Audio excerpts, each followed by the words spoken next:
નમો બુદ્ધાય, જય ભીમ. મારા નામે પોતાના કામ કરાવનારા કોણ છે? આ મુદ્દે વાત કરવી હતી, પણ હમણાં પાલનપીરના મેળાના આયોજનમાં હોવાથી ચર્ચા નહોતી થઈ શકી.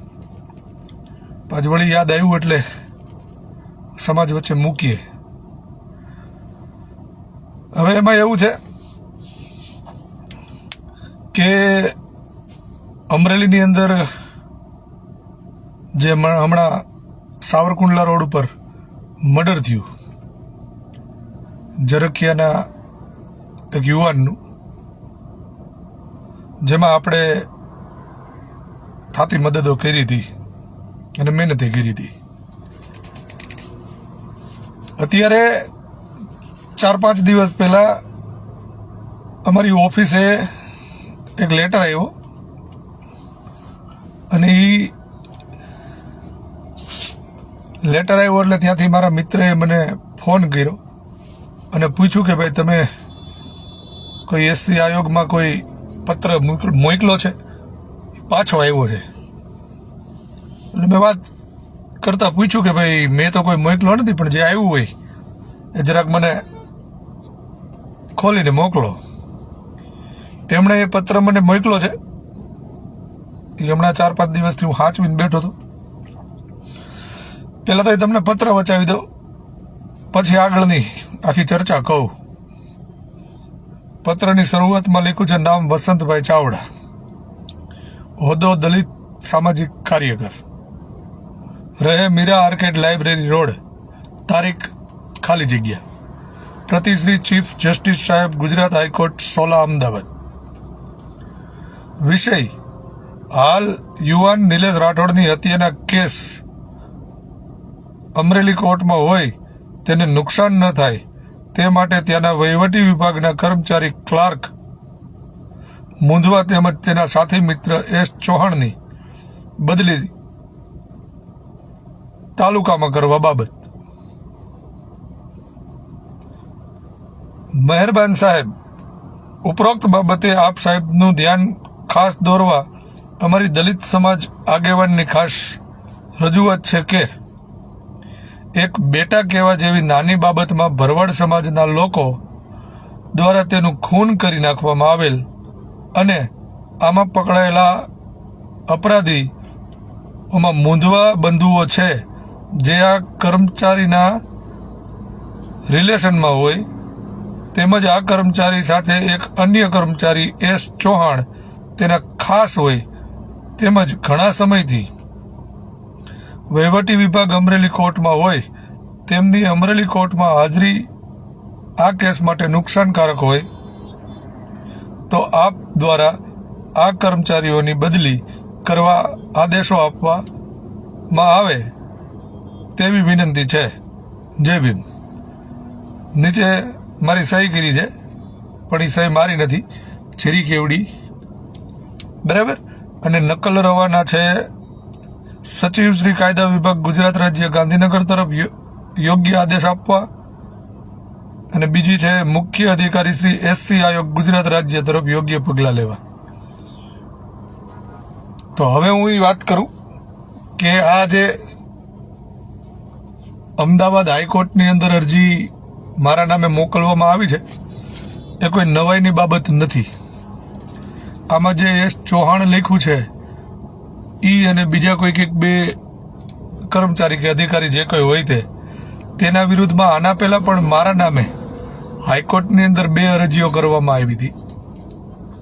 અને હાઈકોર્ટે અમરેલી કોર્ટને જ્યારે ટ્રાન્સફર કરી ત્યારે મેં એ કોર્ટની અંદર 2 વાર નિવેદન દેવા ગયો હતો, કેમ કે મને બોલાવ્યો હતો, વસંતભાઈ તમારા નામની અરજી છે, તમે કરી છે કે કેમ આવો. એટલે હું ત્યાં ગયો, જજ સાહેબની મુલાકાત લીધી. જજ સાહેબે મને પૂછ્યું એટલે મેં કીધું કે ના સાહેબ, મેં કોઈ અરજી કરેલ નથી. પહેલી વાર નિવેદન આપ્યું, થોડા સમય પછી એ જ અરજી પાછી કરવામાં આવી, એટલે હું પાછો ગયો.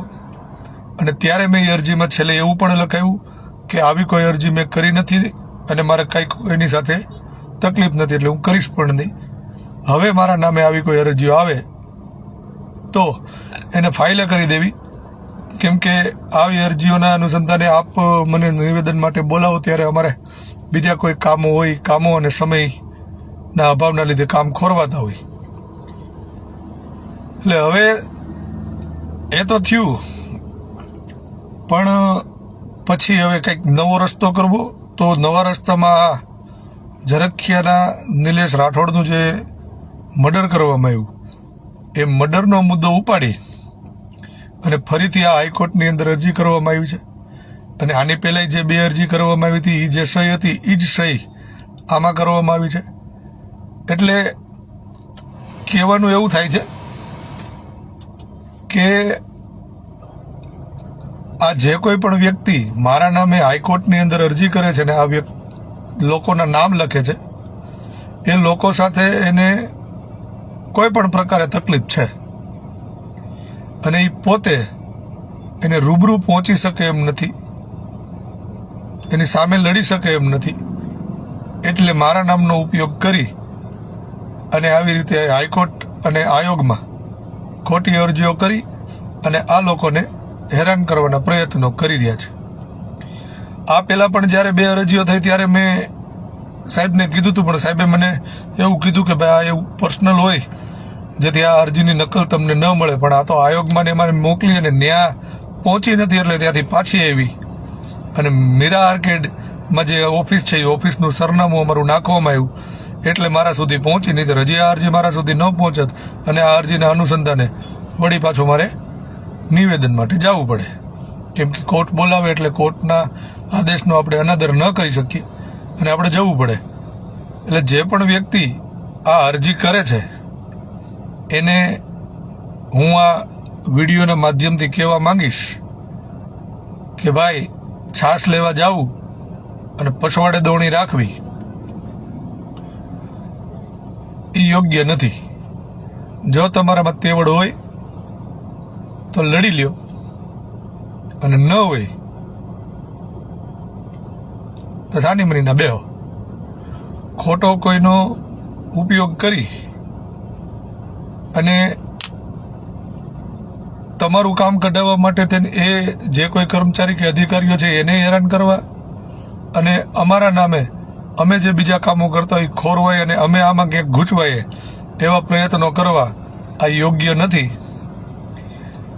જોકે તમે ગમે એટલી અરજીઓ કરશો અમને કોઈ ફેર નથી પડતો. જ્યાં જરૂર પડે ત્યાં અમે રૂબરૂ ઊભા રહી અને અમારી ખોટી અરજીઓના જવાબ દઈ દઈએ છીએ. પણ કહેવાનું એ થાય છે કે તમારામાં તેવડ ન હોય તો જ તમે બીજાનો સહારો લ્યો. માટે મહેરબાની કરી અને તમે જો સાચા હો તો તમારા નામે યોગ્ય રજૂઆતો કરો. તમે સાચા હશો તો તમને ન્યાય મળશે. આવી રીતે ખોટા કોઈને હેરાન કરવા એ યોગ્ય નથી. આ 4-5 દિવસથી મારા મગજમાં હતું, પણ પાલનપીરના મેળાના આયોજનને લઈને જે અમે થોડાક કામમાં હતા એટલે આ વાત નહોતી થઈ. પણ હવે હાથ જોડીને કહું છું કે તમે સાચા હો તો પછી તમારા નામે યોગ્ય રજૂઆત કરો, તમને ન્યાય મળશે. અને આમાં જે કોઈ કર્મચારીઓના નામ લખ્યા છે મુંદવા કે પછી ઓલા એસ ચૌહાણ, આ કોઈને હું કદાચ જોઈ ઓળખતો હોઈશ પણ નામથી ઓળખતો નથી અને મારી કોઈની સાથે કોઈ પ્રકારના વાંધાઈ નથી અને કોઈ દુશ્મનીઓ નથી. એટલે આ અરજી તમે જે કરી છે એ માત્ર તમારો સ્વાર્થ અને તમારા રસ્તાના કાંટા કાઢવા માટે કરી છે. તો આવા પ્રયત્નો ફરી અમારા નામે ન કરવા એવી વિનંતી સાથે, નકર પછી કાયદેસર કરીને જો હાથમાં આવશો તો સમાજ જોશે તમને કે તમે કોકના ખંભે ને કોકના નામે બંદૂક ફોડી અને શું કરી રહ્યા છો ને તમે કોણ છો. જય ભીમ.